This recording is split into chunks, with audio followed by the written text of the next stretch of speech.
Здорово, корова! Чё, как ваши дела? Я вот на днях досмотрела Вольтрона.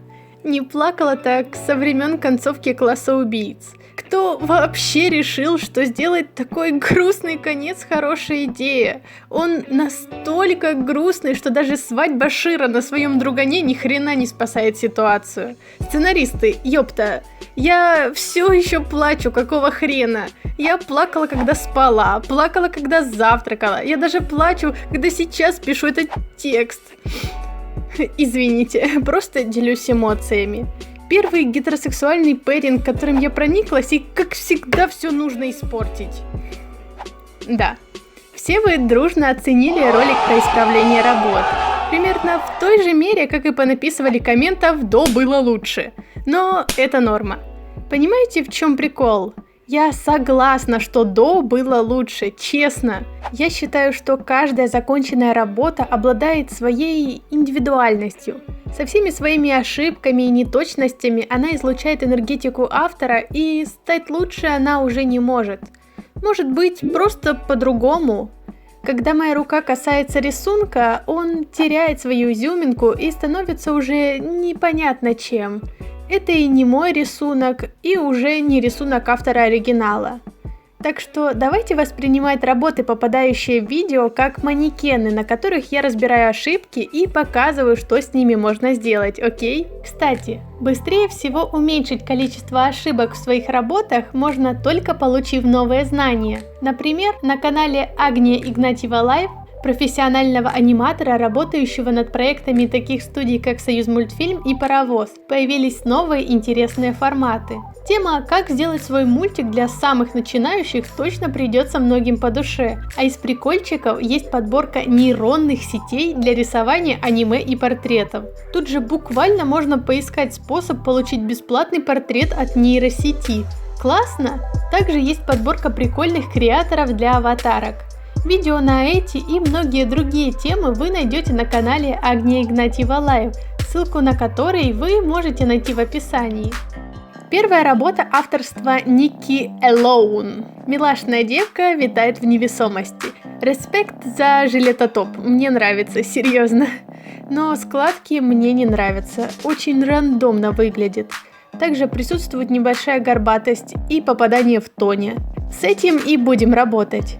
Как проверить, не прокололись ли вы по тону? Берем арт, желательно на этапе разработки, нафигачиваем белого с эффектом смешивания color и размываем всю эту красоту. Если тон слился, то вы лох. Первым делом я крутанула девушку, тем самым поправив композицию. Также очень желательно не обрезать ступни персонажам, у которых вы уже начали рисовать нижнюю часть ноги. Слегка опустила девушке плечи и решила сделать более понятный источник освещения. Понимаете, тут такая штука, вокруг слишком светло, чтобы маленький шаричек служил основным источником света, и из-за этой путаницы, я предполагаю, авторка и запуталась с тоном. Чтобы поддержать цвет шарика, я пустила основное освещение с той же стороны и заодно убрала не очень красивое цветовое пятнышко. Также тут мы можем заметить очень частую проблему, которую допускают художники – отсутствие больших теней. Мы четко видим, что освещение идет со стороны шарика, но на руке это никак не отражается. Что со стороны света, что со стороны тени, тон на руке не меняется. Давайте вернемся к простым фигурам. Размещение светотени на них – это азы, которые должен знать каждый художник. Ведь, по сути, все сложные объекты, такие как люди, звери, драпировка, всегда можно свести ко всяким кубикам да шарикам. Теперь давайте посмотрим на руку. По сути, это цилиндр. Вспоминаем, как свет взаимодействует с цилиндрами. Вот так. Ага. Для некоторых это может показаться сложноватым, но сейчас быстренько разберем основные понятия. Допустим, свет где-то тут. Для начала я не буду ничего размывать, чтобы было более понятно. Первой идет тень. Она с другой стороны от света, логично. Далее свет. В случае цветных фигур мы рисуем его более светлым цветом, а в случае штриховки карандашом мы штрихуем тон самого цилиндра, оставляя свет нетронутым. В принципе, кажется, все, что же еще нужно. Но свет хитрый. Он нагибает цилиндр сзади, и у вас появляется рефлекс. Это небольшое свечение дает мозгу зрителя понять, что он смотрит на округлую поверхность.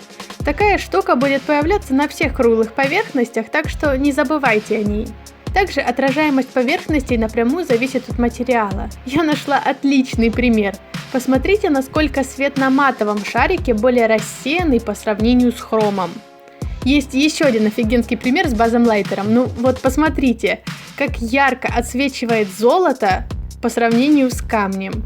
Это я все к тому, что на ткани не может быть таких ярких и четких отражений. По сути, это поверхность, полностью состоящая из дырок, и половина всего света просто упадет в них, как бы тупо это ни звучало. Ладно, давайте поговорим на тему складок.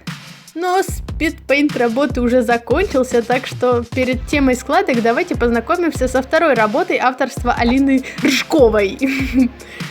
Классная фамилия. Мне нравится атмосфера работы, такое единство с природой, что ли. Также взятые приятные цвета, и за что я больше всего уважаю авторку, это отсутствие страха перед сложными ракурсами. Респект. Я на самом деле очень уважаю людей, которые даже при среднем скилле не боятся выходить из зоны комфорта и экспериментировать. Такие рисунки намного больше бросаются в глаза по сравнению с тонной просто девочек, смотрящих в камеру. Или что-то в таком роде. Я не спорю, таких девочек тоже приятно порисовать, но вы меня поняли. И вот, когда я начала думать, что же можно сделать с этой работой, я столкнулась с одной непреодолимой стеной. Я уже говорила об этом в начале, но если сократить, то у каждой представленной здесь работы есть своя неповторимая стилистика, которую, к сожалению, я не могу прочувствовать и рисовать относительно нее. Все, что я могу сделать, это опираться на правила реализма и править относительно их. Ведь, по сути, это все, что мне остается. Не буду лукавить, я тоже давно не сталкивалась с таким ракурсом, поэтому первым, что я сделала, был набор референсов. И, как оказалось, сложно найти девушек, смотрящих вверх и при этом не прикрывающих шею рукой, или не исполняющих каких-то странных упражнений губами. Ну да ладно. Первым делом я взялась за деформацию пропорций, и пока мы смотрим на мои мучения с этим ракурсом, давайте вернемся к теме складок. Чтобы нарисовать складки, нужно думать как складки, нужно представить себя складкой. В случае складок лучше меньше, но понятней, чем больше, но хаотичнее. Я понимаю, что второй способ легче, но драпировка путь сильных. Если вы нарисуете одну понятную складку, то мозг зрителя увидит ее и такой: ага, складка, я понял. А если вы нарисуете мешанину из складок, то мозг зрителя увидит это все такое и такое, типа... Сложно, нихуя непонятно. И, проще говоря, мозг зрителя не воспримет это как складки и начнет представлять это скорее как принт на футболке, от чего все будет становиться только еще более запутанным. Вообще, ваш мозг супер ленивый, но продуманный. Что вас, что людей, смотрящих на ваши работы, очевидно. Именно поэтому в композиции нужно управлять взглядом зрителя, чтобы ему вообще было интересно смотреть на то, что вы наваяли. Но при этом необходима куча знаний и упорства, чтобы добиться реалистичности деталей, которые первыми привлекут внимание. Ведь ваши брейн хрен обманешь, и им проще назвать это все мазаниной, чем признать, что это что-то действительно похоже на то, на что это должно быть похоже. К чему я это все? Складки это вам не хухры-мухры. Она не может образоваться на пустом месте. У складкообразования есть своя логика. Иногда совсем долбанутая и не поддающаяся логике логика, но вы втянетесь. В большей части из-за того, что рисуя по референсам, тупо наберете себе в мозги кучу примеров и будете рисовать штампами, соединяя одну заготовку с другой. Например, есть у вас согнутая рука в рубашке, то вы такие достаете из башки 3 сценария развития складок конкретной ситуации и похерачили, как говорится. Наведу пример из первой работы. Вот у нас есть шорты. И я могу поверить, что из-за слегка поднятой ноги ближняя к нам штанина могла дать вот такую складку. Но тут же мы видим вот эту складку. Каким образом она могла там появиться? У нас ткань лежит на ровной ляжке и прекрасно себя чувствует. Наш мозг интуитивно понимает нестыковку, и из-за этого складка выглядит неестественно. Кстати, у нас тут закончилась правка второй работы. Честно говоря, смотря на этот спидпейнт и на готовую работу, вы можете заметить, насколько полезны референсы в ситуациях, когда у вас не хватает знаний с головы. Хватит хотя бы пары-тройки фотографий или крутых артов, у которых можно аккуратненько потырить все, что вам необходимо. Точнее, адаптировать под ваш рисунок, конечно. Если нужных референсов в интернете нет, то у вас есть вы и ваша камера. Я так рисовала некоторые руки на своих артах. Например, руку Rarity из 6 фанартов челленджа, на который можно попялиться в моей группе ВК. И давайте переходить к третьей работе. Работа... А ну стоп! Видос захвачен. Что это такое? Я вижу, что ты не поставил лайк. Чё за херня? А ну давай. Я жду. Ладно. В этот раз тебе повезло. Но смотри мне. В следующий раз одним испугом не отделаешься. Пускай в этот раз он ничего и не украл, но знай, что мое сердечко уже украдено тобой. Завали хлеба. Кто-то останется сегодня без кошачьих лакомств.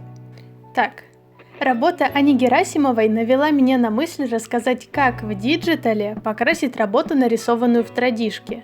На самом деле все очень просто. Давайте изначально разделим традишные работы на две категории. Работы, где вы хотите сохранить фон, и где нет.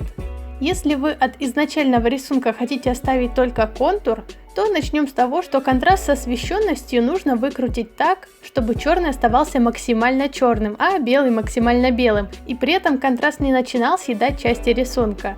Если все вместе сделать не выходит, то пожертвуйте чернотой черного, а вот белый должен быть максимально белоснежно-нулевым. Такое всегда можно проверить пипеткой. Теперь во вкладке Layer тыкаем на кнопку Convert Luminance to Opacity, и весь белый превращается в прозрачный, а черный в черный. Или в слегка прозрачненький черный, но такое всегда можно поправить, скопировав прозрачный слой еще раз поверх предыдущего. Правда, такая штука переводит все в ЧБ, так что разноцветный лайн оставить не выйдет, но для такого всегда есть второй способ. Выкручиваем светлость, контраст и насыщенность до белого фона, как и в прошлый раз, и выбираем режим наложения либо Multiply, либо Shade. Второй будет накладывать цвета, прибавляя насыщенность, но тут вы уже сами подберете под свой случай. Белый опять же становится прозрачным, а лайн будет накладываться на ваши цвета. Кстати, если добиться идеально белого все-таки не вышло, то по большей части ничего страшного. Ваш слой с лайном будет слегка темнить цвета покраса, но если подбирать их с учетом этого факта, то все можно сделать бомбезно.